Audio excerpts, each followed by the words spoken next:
देखिए, भारत की 140 करोड़ जनता की क्षमता पर विश्वास और उसको विकसित होने का जो मार्ग प्रधानमंत्री जी ने प्रशस्त किया, उसके कारण निश्चित रूप से आज ये स्थिति आई है। मैं एक छोटा उदाहरण देना चाहता हूं। यही देश है, इसी देश में एक फाइनेंस मिनिस्टर थे जिन्होंने भारत की ही संसद में खड़े होकर कहा था कि डिजिटल ट्रांजैक्शन भारत में कैसे हो सकता है, यहां के लोग तो कम पढ़े लिखे हैं, यहां के लोग तो कम टैक्स सेवी हैं। उन्होंने मजाक उड़ाते हुए कहा था कि आपको लगता है कि सब्जी वाला और कोई रेडी पटरी वाले के पास कहां से वाईफाई होगा और वो कौन से क्रेडिट कार्ड से पेमेंट करेगा। मगर आज प्रधानमंत्री मोदी जी ने देश को उस स्थिति में पहुंचाया है कि हम डिजिटल ट्रांजैक्शन में नंबर 1 के देश ही नहीं है, 49% ऑफ ग्लोबल डिजिटल ट्रांजैक्शन को कंट्रीब्यूट करते हैं, which is more than US and China put together. ये वो एक आधार बनता है, सारे विश्व में हमारे लिए एक आकर्षण का केंद्र बनता है। एक जमाने में हमारे यहां लोग ऑक्सफोर्ड और कैम्ब्रिज में जाते थे सीखने के लिए, और 2024 दिसंबर में ऑक्सफोर्ड ने केस स्टडी की कि प्रधानमंत्री मोदी जी के नेतृत्व में भारत ने इतनी सुगमता और इतनी तेजी के साथ इतना बड़ा डिजिटल इंफ्रास्ट्रक्चर कैसे क्रिएट कर लिया। तो मानी हुई बात है, जब ये क्षमता तो भारतवासियों की है जिसको इतने अच्छे ढंग से हार्नेस किया कि अब विश्व का आकर्षण हमारे प्रति बढ़ा है। संजय जी, उनको जन्मदिन की बधाई देता हूं, और मुझे लगता है कि चाचा नेहरू का जन्मदिन बाल दिवस के रूप में मनाया जाता था, तो अब ये दर्शकों के विवेक पे छोड़ता हूं या देश के ऊपर कि उनका जन्मदिन किस दिवस के रूप में मनाया जाना चाहिए। और जहां तक उनके समर्थक जिस भी प्रारूप में उन्हें रखना चाहें, विगत 12 वर्षों में उनकी प्रस्तुतिकरण, उनकी वेशभूषा, उनकी भावभंगिमा में जितने परिवर्तन आए हैं, मुझे लगता है शायद एक दशक में किसी नेता के आपने स्टाइल, बॉडी लैंग्वेज, अपीयरेंस में इतने बड़े परिवर्तन नहीं देखे होंगे। मगर उसके बावजूद वो जनता के दिल में अपना स्थान लगातार खोते चले गए। तो मुझे उनके लिए पुराना एक गीत याद आता है, जो आपने कहा ना, नया स्वरूप देने का जो बार बार प्रयास होता है, कि रहते थे कभी जिनके दिल में हम जान से भी प्यारों की तरह, अब बैठे हैं उन्हीं के कूचे में पर आज गुनहगारों की तरह। और उसी की एक लाइन है जो अब ये तो कांग्रेस के लिए है और राहुल गांधी जी के लिए लागू होती है, स्वरूप धरे जीने के लिए बैठे हैं हजारों जहर पिए, ठोकर न लगाना हम खुद हैं गिरती हुई दीवारों की तरह। प्रज्ञा जी,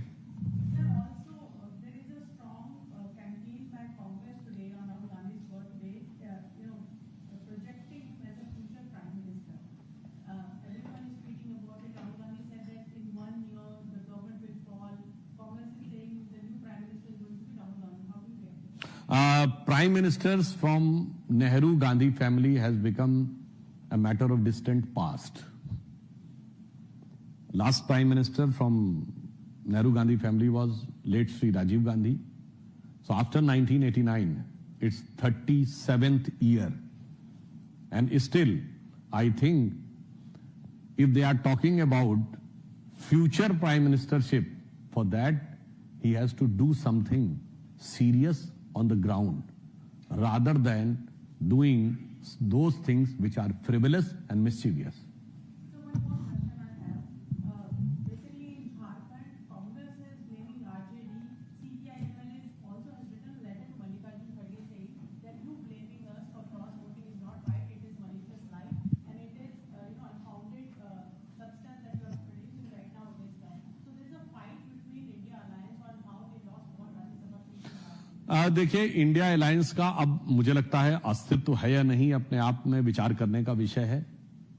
मोदी जी के प्रधानमंत्री बनते के समय यूपीए था, अब यूपीए कहां गया है, उसकी वस्तुस्थिति क्या है, वो रेडियो एक्टिव डिके में चला गया है या उसका तर्पण और परिमार्जन हो गया है, वो पता नहीं है। उसके बाद एक नया क्रिएशन हुआ इंडिया, जिसका नाम इंडिया था, और दिल में क्या था सबको पता है। मतलब इंडिया के वर्ल्ड कप जीतने पे बधाई नहीं दे पाए इंडिया वाले, और पाकिस्तान को जब भारत ने हराया तब भी बधाई नहीं दे पाए। तो खैर, इंडिया भी अब कहां रह गया है समझ में नहीं आ रहा है, क्योंकि दक्षिण भारत में डीएमके के अलग होने के बाद अब उनका एक ही दक्षिण भारत में सहयोगी रह गया है, वो है मुस्लिम लीग। इसके अलावा अब उनका कोई सहयोगी नहीं है।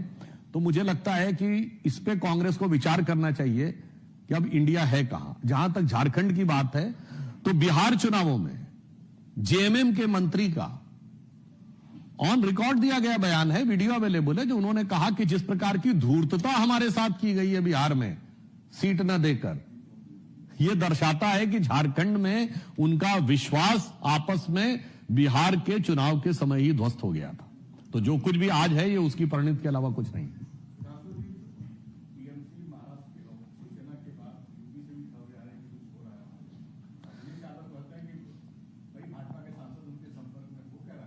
देखिए, हम नहीं, सब उन पार्टियों का अंदरूनी मामला है और जो कुछ हो रहा है वो उनका इंटरनल मैटर है, उस पर हम लोगों को कोई टिप्पणी नहीं करें। पवन, हम तो बस करें राम झरोखे बैठ के सबका मुजरा ले।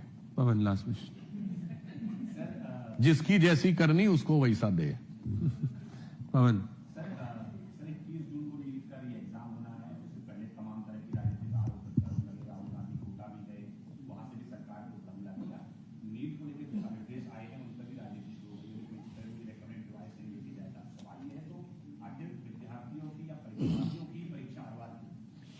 देखिए, नीट के विषय को लेकर सरकार पूरी तरीके से सतर्क और संवेदनशील है और सजग भी है। तो किसी भी प्रकार की वह चीज जिसमें कोई भी ऐसी संभावना दिखाई पड़ती हो, तो उसको सरकार सुनिश्चित करने का प्रयास कर रही है कि कहीं से भी कोई इधर उधर की कोई वास्तविक नहीं, दुष्प्रचार और प्रचार भ्रम पैदा करने की संभावना भी न रहे। हाँ, राहुल गांधी जी अपने कार्यक्रम में यह बता रहे थे कि इतने बच्चे बैठते हैं, इतने ही सेलेक्ट होते हैं, तो उनका प्रोसेस ऑफ रिजेक्शन है, सिलेक्शन नहीं है। तो मैं राहुल गांधी से पूछना चाहता हूं, इतने करोड़ कार्यकर्ता हैं आपके, सभी तो एमएलए एमपी बनना चाहते हैं, तो आप क्या करते हैं? इतने लाख में एक बनता है, यह रिजेक्शन है कि सिलेक्शन है? पहले बता दीजिए। इसीलिए मैं कह रहा हूं कि ऐसे ऐसे बुद्धि रखने वाले, ऐसे ऐसे विचार रखने वाले नेताओं को आगे रख के जब तथाकथित इंडिया अलायंस राजनीति करेगा, तो उसकी परिणति क्या होगी, वही जो आज दिखाई पड़ रही है। बहुत बहुत धन्यवाद, शुक्रिया।